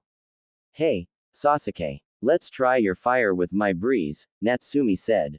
Sasuke didn't understand what she was saying, but then Sasuke caught the meaning. Both genin started waving hand signs of their respective jutsus. Fire style. Great fireball jutsu. Wind release. Great breakthrough. Sasuke inhaled air, and then blowing out a huge amount of fire through his slightly open fist.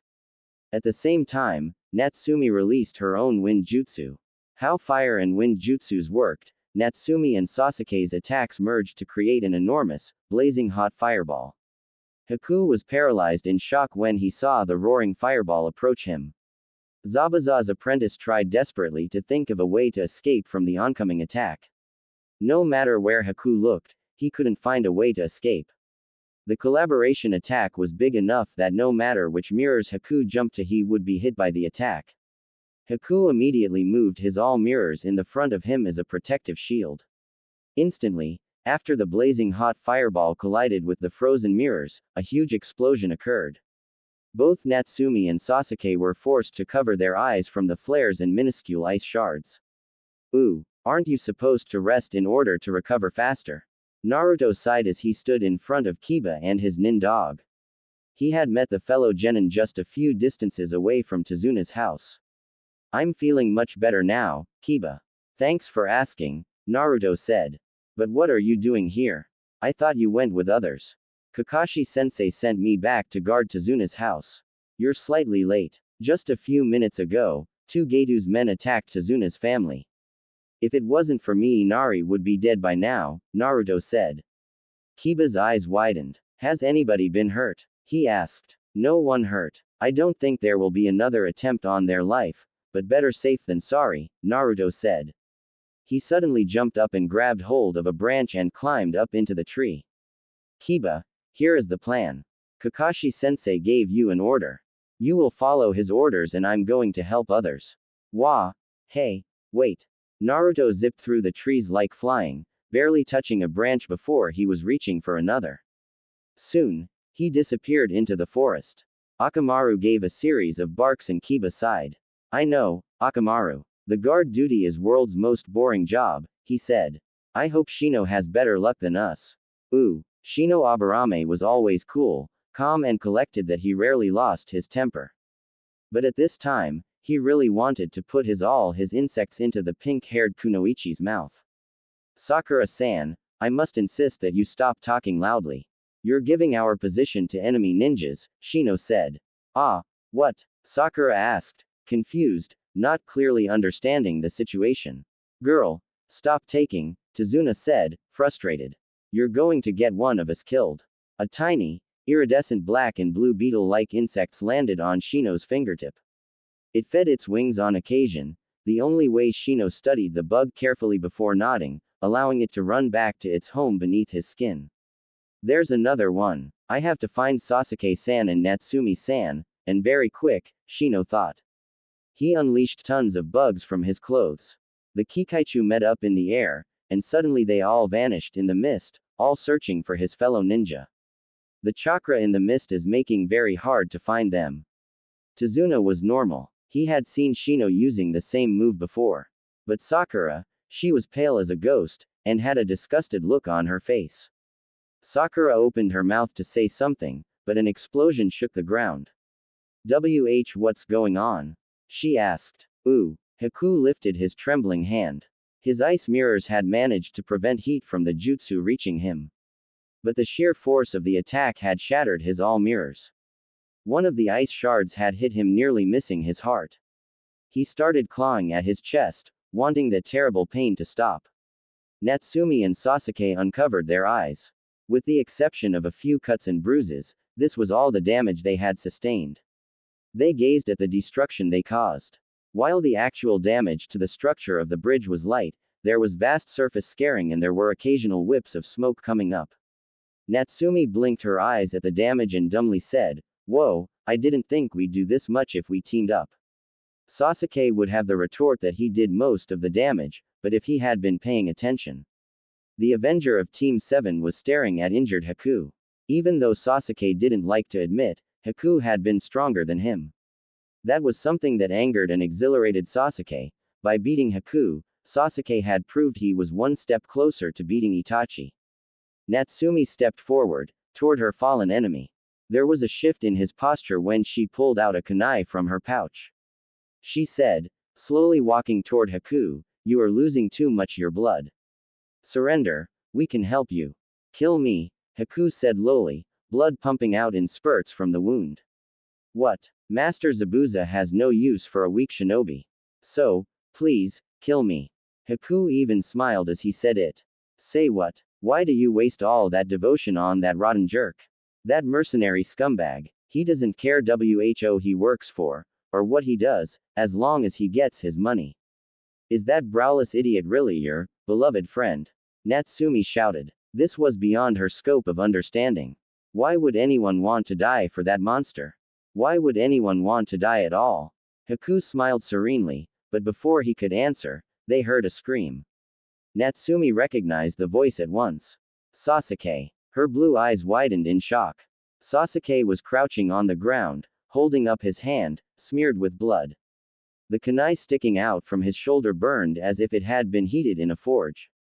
He yanked the bloody kunai out of his shoulder and tossed it with disdain to the ground. He held his left shoulder. Blood drooled from the corner of his fingers. He was thankful that the knife luckily had missed vital organs. If he hadn't noticed the kunai before, he wouldn't able to survive.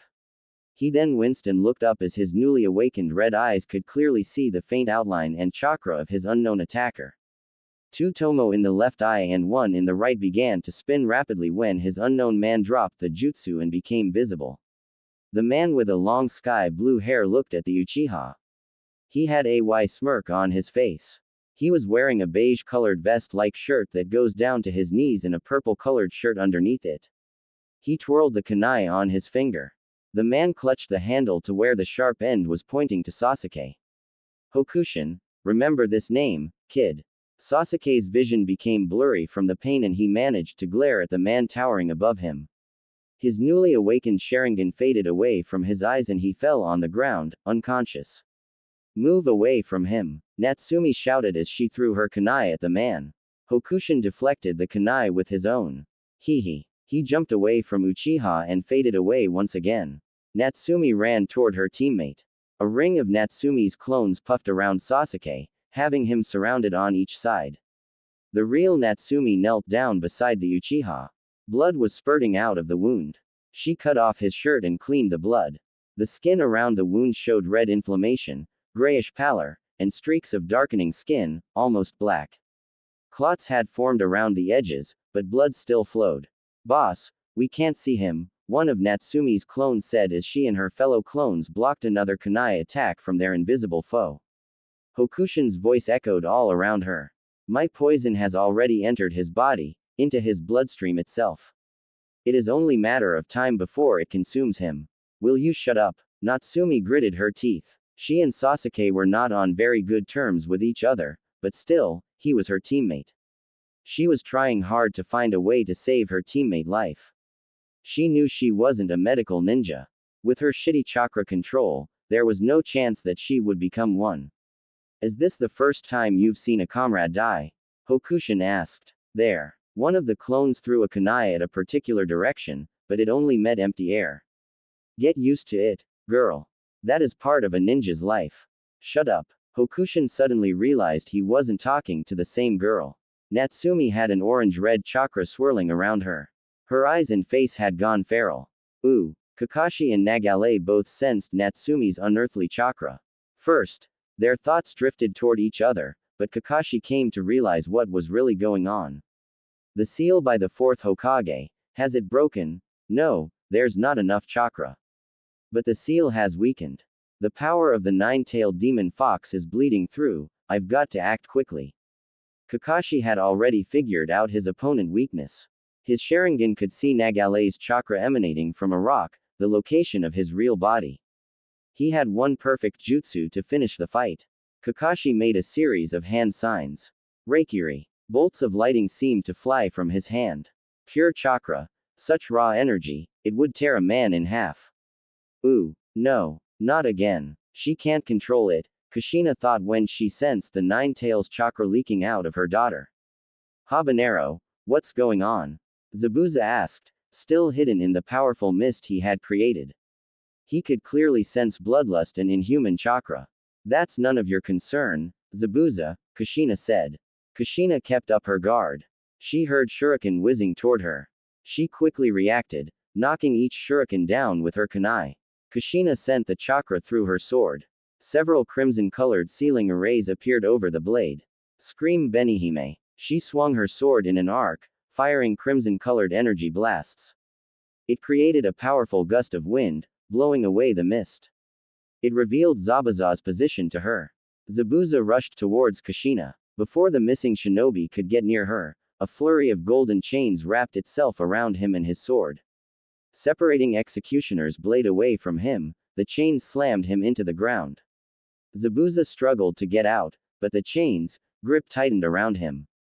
Don't bother. They can hold down much stronger thing than you, Kushina said, walking toward him. I've also heard that they can even hold the mighty nine-tailed fox itself, Zabuza said. He knew it was over as he couldn't even feel his chakra.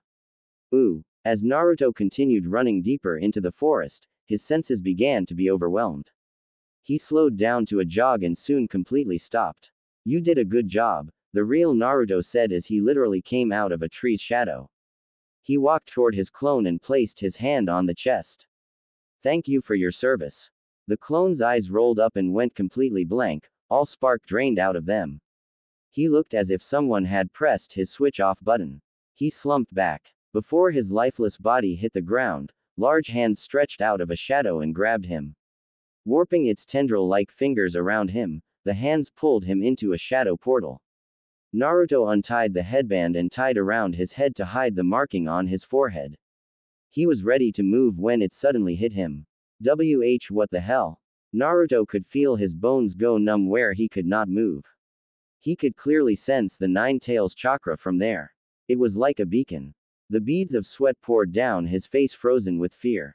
The image of Natsumi slashing her razor-sharp claws across his face appeared before his eyes. He remembered that pain and burning sensation. Naruto took a breath and let it out slowly. Fear was not an option, and if he let fear become an option, he would have chosen the easy way out. Naruto took first one hesitant step before breaking out into a run. Instead, he chose the hard path to overcome his fears.